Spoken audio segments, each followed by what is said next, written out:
की आवाज सुन पा रहे हैं? जी sir. Yes sir. Thank you. आज क्लास में हमने इंटरेस्ट रेट ऑप्शंस पर थोड़ी बहुत बात की थी। मैं इसको थोड़ा तेजी से रिवाइज करते हुए चलूंगा और फिर आज इसको हमने खत्म करना है इस चैप्टर को। Before looking at the characteristics of interest rate options, let us set the perspective by recalling the FRA's forward context that pay off based on the difference between the underlying rate and the fixed rate embedded in the contract. अभी आप लोगों ने chapter 2 की जो है वो preparation भी की होगी, तो उसमें आपने FRA पढ़ा होगा। तो FRA में जो सिचुएशन थी वो क्या थी, 3 × 9 का FRA अगर है तो इसका क्या मीनिंग था? इसका मीनिंग ये था कि 3 मंथ्स की एक्सपायरी है कॉन्ट्रैक्ट की और उसके बाद 180 डेज का जो है वो अंडरलाइंग रेट है जिस पर एफआरए बेस कर रहा था। तो अगर हम एफआरए के हिसाब से देखें, just as an FRA is a forward contract in which the underlying is an interest rate, and interest rate option is an option in which the underlying is an interest rate. Instead of an exercise price, it has an exercise rate or strike rate, which is expressed on an order of magnitude of an interest rate. At expiration, the option payoff is based on the difference between the underlying rate in the market and the exercise rate. तो जैसे हमने options की मुख्तलिफ बात की थी, तो हमने कहा था कि वहाँ एक एक्सरसाइज रेट होता है। तो इन case of N interest rate option हमारे पास जो है वो एक्सरसाइज रेट होगा, एक्सरसाइज प्राइस नहीं होगी, बल्कि एक्सरसाइज रेट होगा या स्ट्राइक रेट होगा। ये ऑलरेडी हम पिछली क्लास में स्लाइड नंबर 9 या 10 तक डिस्कस कर चुके थे। मैं थोड़ा तेजी से इसको रिवाइज कर रहा हूँ। An interest rate call is an option in which the holder has the right to make a known interest payment and receive an unknown interest payment. The underlying is the unknown interest rate. If the unknown underlying rate turns out to be higher than the exercise rate at expiration, the option is in the money and is exercised. Otherwise, the option simply expires. तो interest rate call option क्या होगा कि जिसके अंदर मेरे पास एक right होगा कि मैं एक फिक्स रेट पर वो डिसाइड कर लूं, यानी कि मुझे जो पेमेंट करनी है वो एक फिक्स रेट से करनी है। अब अगर फ्यूचर का जो रेट है जिस वक्त ऑप्शन के एक्सरसाइज करने का वक्त होगा, अगर वो मेरे एक्सरसाइज रेट से ऊपर जाएगा तो यकीनन मेरे पास ये ऑप्शन होगा कि मैं वो अननोन इंटरेस्ट रेट पर पेमेंट रिसीव करूँ। एज अ रिजल्ट दोनों का जो डिफरेंस होगा उस डिफरेंस पर मैं इंटरेस्ट रेट की पेमेंट रिसीव कर लूंगा, बिकॉज इंटरेस्ट रेट का जो ऑप्शन होगा वो इन द मनी होगा। ये फॉर्मूला था इंटरेस्ट रेट ऑप्शन का। ये हमने वही एग्जांपल एफआरए की एग्जांपल से चेक किया था। थोड़ा सा डिफरेंस है एफआरए के फॉर्मूले में और इस फॉर्मूले में। क्या क्या क्या रेट है अभी देख लेते हैं इसको। ये क्वेश्चन नंबर 4 भी हमने लास्ट क्लास में किया था।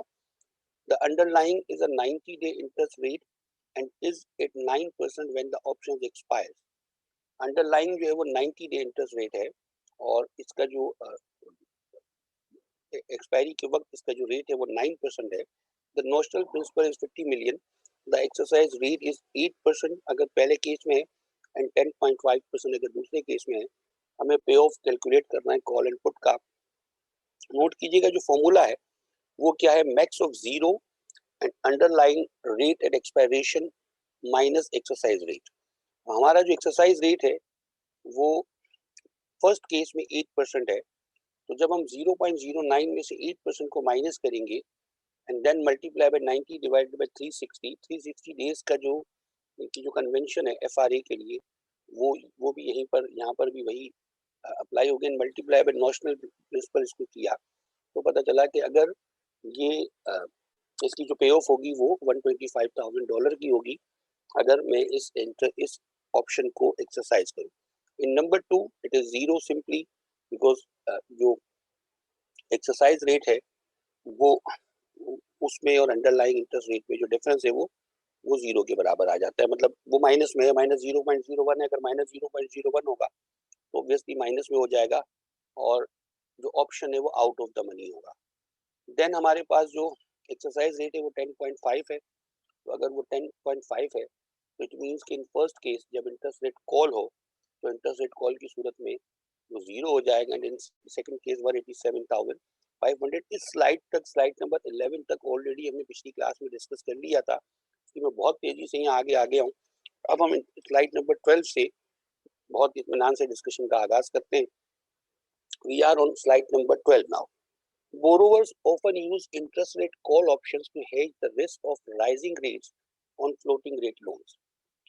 Lenders often use interest rate put options to hedge the risk of falling rates or floating rate loans. देखिए ऑब्वियसली इंटरेस्ट रेट ऑप्शन कौन यूज करेगा, या तो स्पेकुलेटर यूज करेंगे, ठीक है ना, लेकिन स्पेकुलेटर से ज्यादा जो ठीक यूज होगा वो हेजिंग पर्पस के लिए यूज होगा। जो लेंडर और बोरोवर करेंगे, वो लेंडर और वो बोरोवर जिन्होंने कोई लोन या तो बोरो किया हुआ है या कोई लोन लेंड किया हुआ है, बट फ्लोटिंग रेट पर किया हुआ। फ्लोटिंग रेट पर अगर आपने लोन बोरो किया है या लोन लेंड किया है तो यकीनन आप इंटरेस्ट रेट रिस्क में जो है वो एक्सपोज हो रहे हो।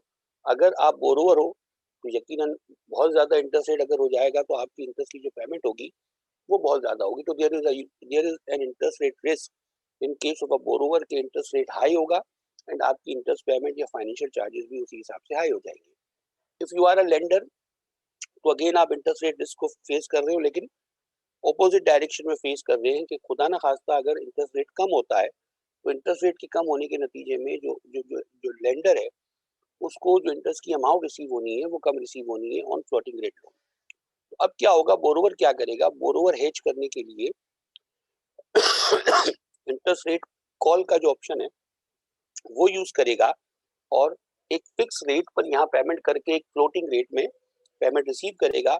एज अ रिजल्ट क्या होगा कि जिस लोन पर उसको पेमेंट करनी है वो रिस्क यहाँ पर हेज हो जाएगा।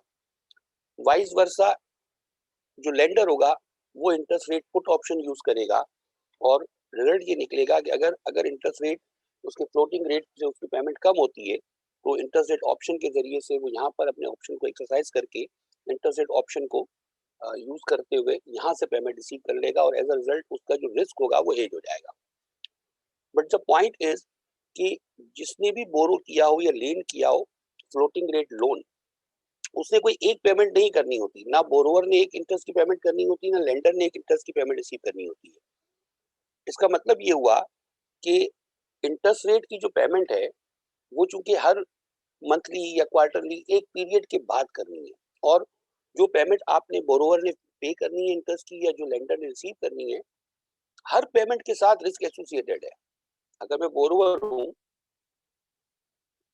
क्या आप लोग मेरी आवाज ठीक सुन पा रहे हैं? साहब कह रहे हैं कि आवाज ठीक नहीं आ रही, क्या आवाज क्लियर है?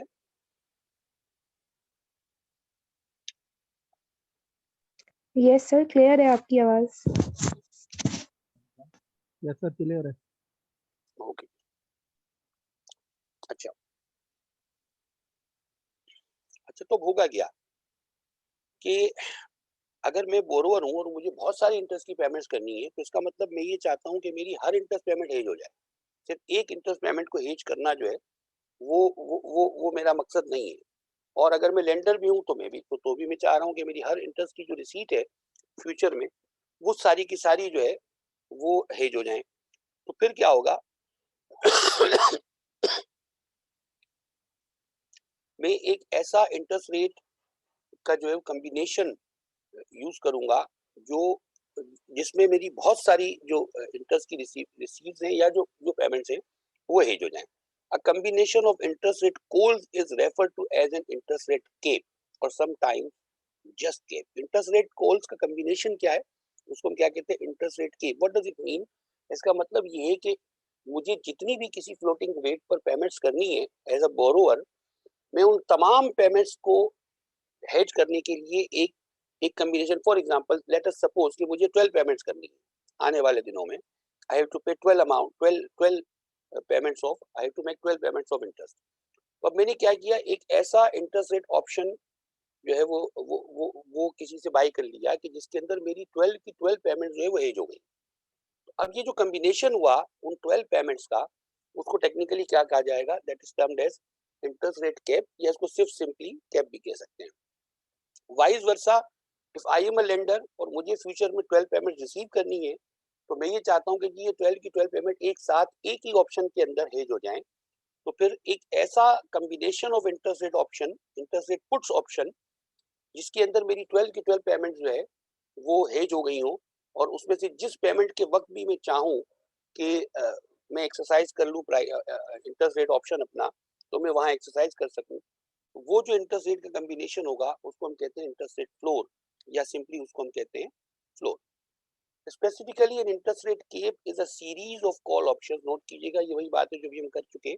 Specifically an interest rate cap is a series of call options on an interest rate, with each option expiring at the date on which the floating loan rate will be reset, and with each option having the same exercise rate.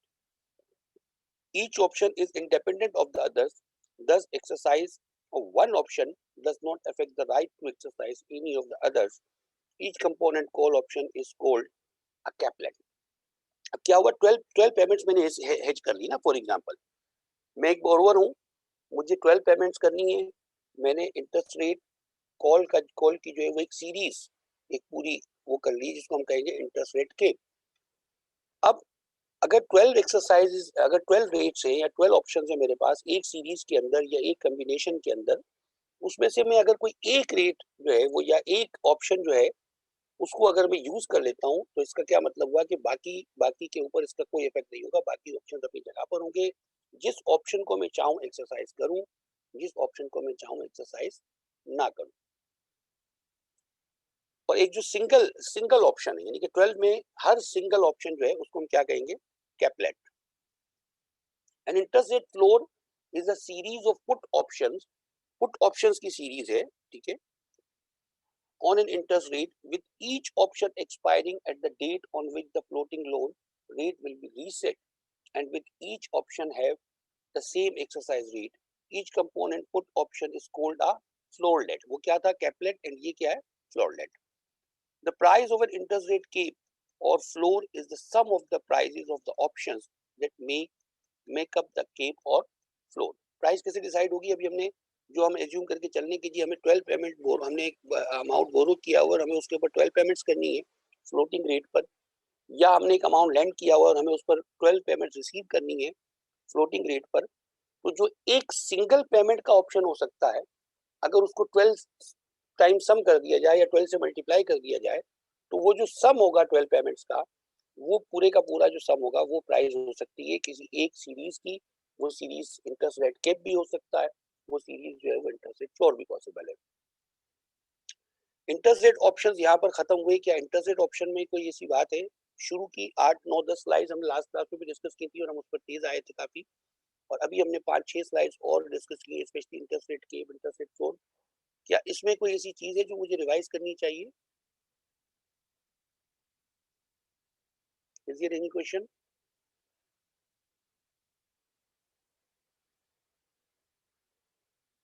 ठीक है।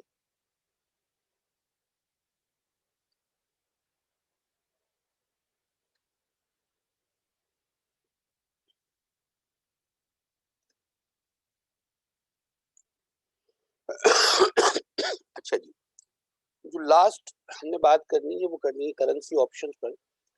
Currency option allows the holder to buy if a call or sell if a put an underlying currency at a fixed exercise rate expressed as an exchange rate.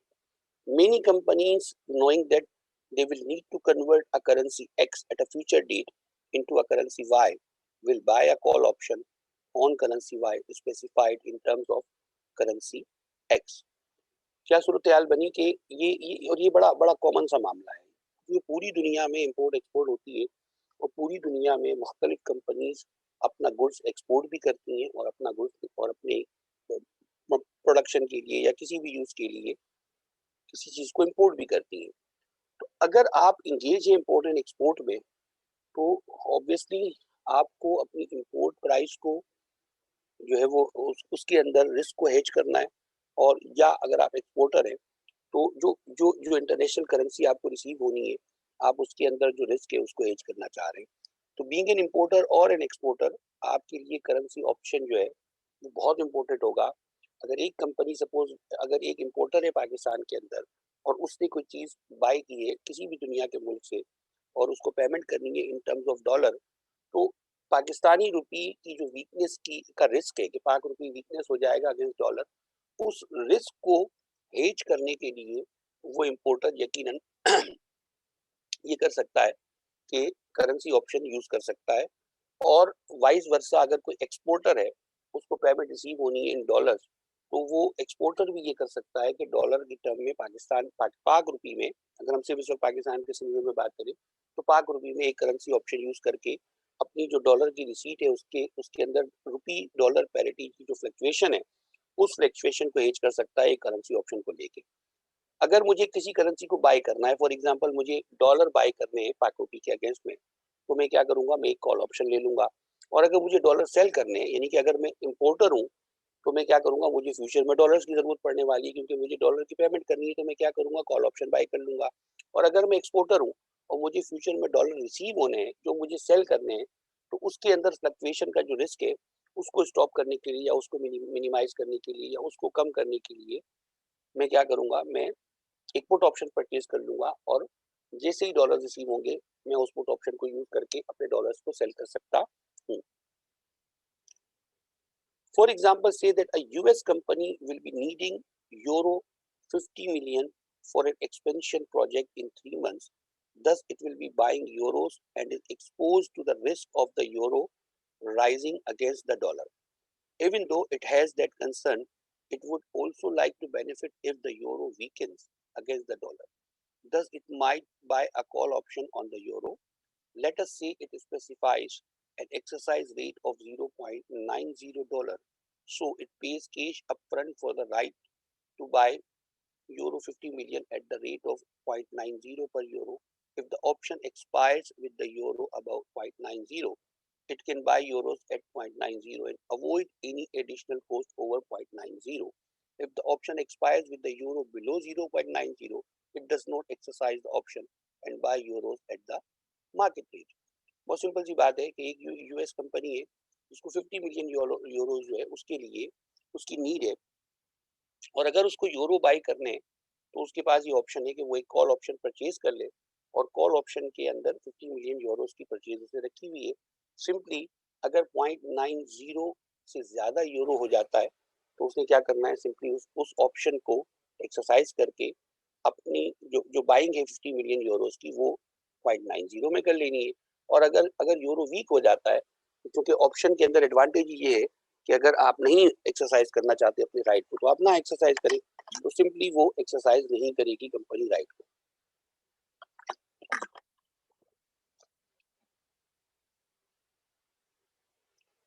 अच्छा जी, इस चीज को जरा गौर कीजिएगा, ये बड़ी बड़ी इंपॉर्टेंट बात है।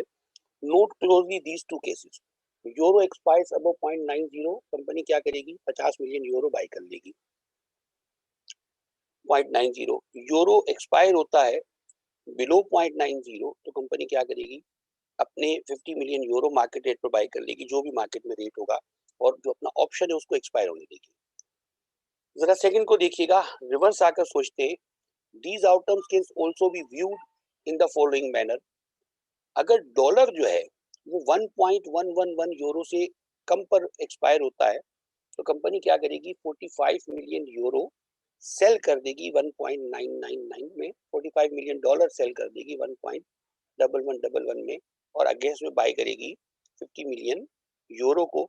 और अगर डॉलर एक्सपायर होता है 1.1111 से ज्यादा पर, तो कंपनी क्या करेगी, डॉलर सेल कर देगी। इसका मतलब क्या निकला, इसका मीनिंग ये निकला, this transaction looks more like a put in which the underlying is the dollar and the exercise rate is expressed as euro 1.1111. Thus the call on the euro can be viewed as a put on the dollar, because जब आप दो currencies की बात कर रहे हैं, तो जब आप दो करेंसीज को एक्सचेंज करते हैं तो होता ये कि बजाहिर कहने को तो आप एक करेंसी खरीद रहे होते हैं। फॉर एग्जाम्पल अगर मेरे पास पाक रुपी है और मैं अभी किसी भी एक्सचेंज कंपनी पे जाके पाक रुपी के अगेंस्ट में डॉलर परचेज करता हूँ, येन परचेज करता हूँ, स्टर्लिंग परचेज करता हूँ, यूरो परचेज करता हूँ, तो बेसिकली एक एक एक पॉइंट ऑफ व्यू से तो ट्रांजैक्शन यही है कि मैं डॉलर परचेज कर रहा हूँ या यूरो परचेज कर रहा हूँ, बट एक्चुअली उस ट्रांजैक्शन में मैं पाक रुपी सेल भी तो कर रहा हूँ ना। तो जब भी दो करेंसीज का आपस में एक्सचेंज होता है, तो एक्चुअली एक ट्रांजैक्शन कहने को एक ट्रांजैक्शन है, बट एक्चुअली अगर हम उसको मुख्तलिफ एंगल से देखें, अगर मैं यूरो के बदले डॉलर परचेज कर रहा हूँ, तो अगर मैं इसको एक पॉइंट ऑफ व्यू से देखूं तो मैं डॉलर परचेज कर रहा हूँ डॉलर के पॉइंट ऑफ व्यू से देखूं, लेकिन अगर उसी ट्रांजैक्शन को मैं रिवर्स होकर यूरो के पॉइंट ऑफ व्यू से देखूं, तो इसका मतलब ये हुआ कि मैं यूरो को सेल कर रहा हूँ।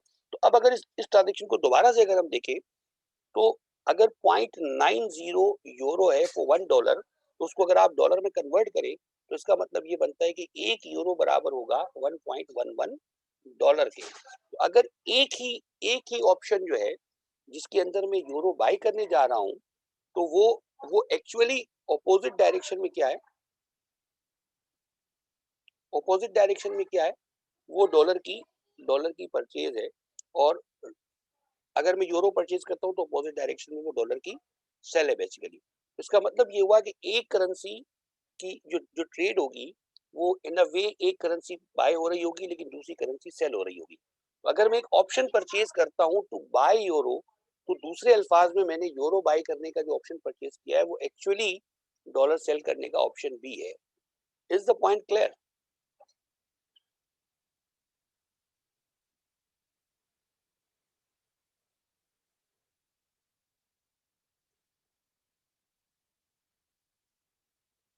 आइएगा, we are on question number 5। Khurram साहब पॉइंट क्लियर नहीं है, जरा दोबारा पूछ लीजिएगा, क्या पूछना चाह रहे हैं आप, दोबारा से बताइए, मैं इसको रिपीट कर देता हूँ। Okay okay, let me repeat it, let me. देखिए फॉर एग्जांपल मैं आपको इस तरह से कहता हूँ, पहले थोड़ा सा इसको पागलपी में समझाता हूँ।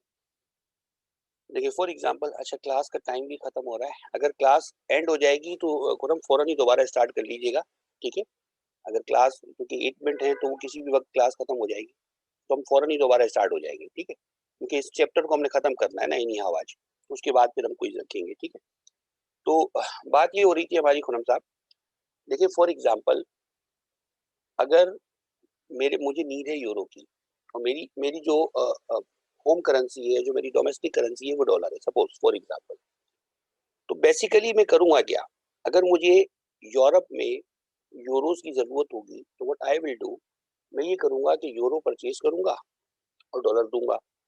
कहने को ये हुआ कि मैंने डॉलर के अगेंस्ट में यूरो परचेज किए, जो कि नॉर्मली अगर इन पाकिस्तान हम सोचें तो हम ये करते हैं, हम किसी भी एक्सचेंज कंपनी में या किसी बैंक में या किसी भी जगह पर जहां से ये पॉसिबल हो कि अगर मैं इंपोर्टर हूँ तो मैं बैंक के थ्रू बाई कर रहा हूँ, इंटर बैंक मार्केट से मैं जाकर डॉलर परचेज करता हूँ।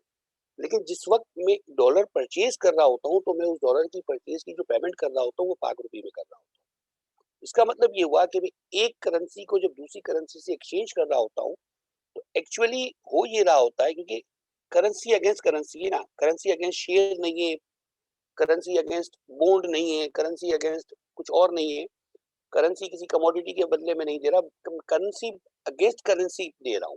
तो जब मैं एक करेंसी का एक्सचेंज करूंगा दूसरी करेंसी के साथ, एक करेंसी देकर दूसरी करेंसी लूंगा, तो क्या रिजल्ट निकलेगा कि एक्चुअली हो ये रहा होगा कि मैं एक करेंसी परचेज कर रहा हूँ और एट द सेम टाइम उसी एक ट्रांजेक्शन में मैं दूसरी करेंसी को सेल कर रहा हूँ।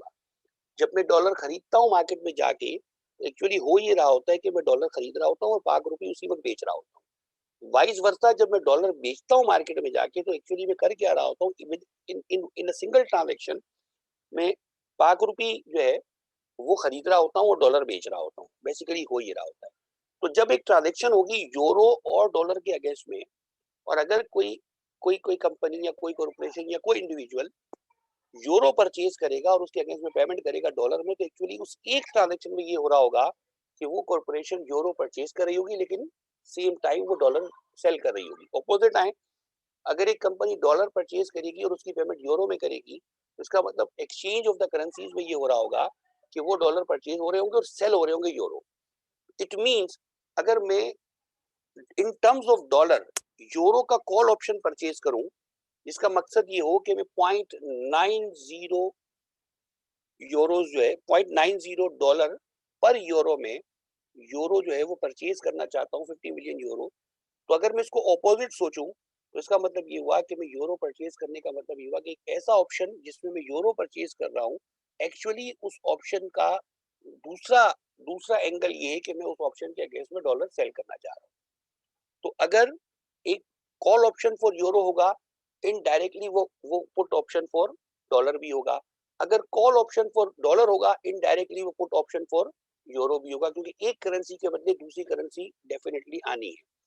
तो रेट जो है वो बहरहाल मुख्तलिफ होंगे, क्योंकि अगर अगर एक यूरो इज इक्वल टू $0.90, उसको अगर आप कन्वर्ट करेंगे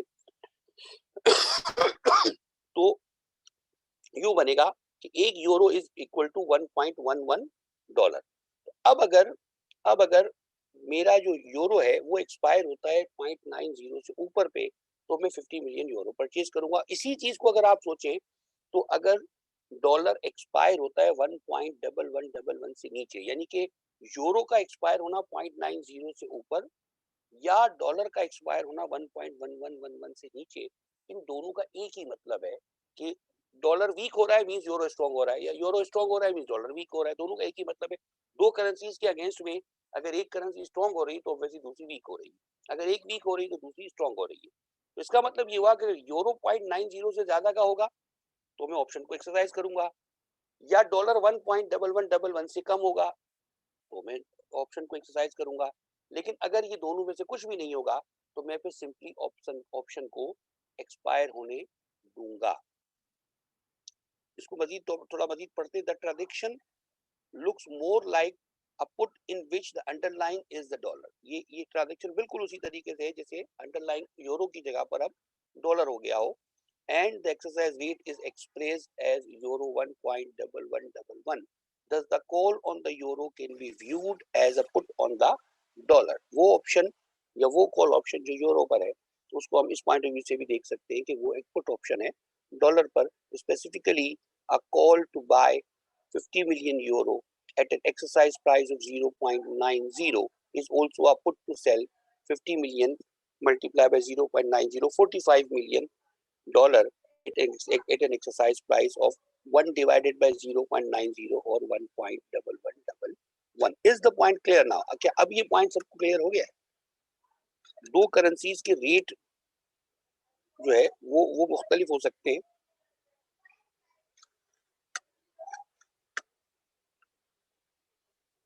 ठीक है जी, फिर आगे बढ़ते हैं। आइएगा इसका एक क्वेश्चन देखते हैं, ये बहुत आसान सा क्वेश्चन है। The underline is a Swiss franc and is at 0.775 when the option expire। The option are on SF 500। ठीक है बिलाल साहब, thank you. The underlying is the Swiss franc and is at 0.775 when the options expire। The option are on SF 500,000। The exercise price या तो 0.75 है या 0.81 है। Determine the payoff of calls and put। We have to find out कि कितना पे of होगा या क्या अमाउंट जो है वो पे होगा अगर ऑप्शन को एक्सरसाइज किया जाए। स्विस फ्रांक जो है वो डॉलर 0.775 के अगेंस्ट में जो है वो उसका हमने ऑप्शन लिया है। देखते हैं जी। C T is equal to max 0 X S T minus X. S T is 0.775 and exercise price x is 0.75। तो सिंपली क्योंकि जीरो है और जो एस टी माइनस एक्स है दैट विल इक्वल टू 0.225, तो मल्टीप्लाई बाय 500,000 मींस 12,500 जो है वो अमाउंट वो पे ऑफ होगा इस ऑप्शन का, अगर ये ऑप्शन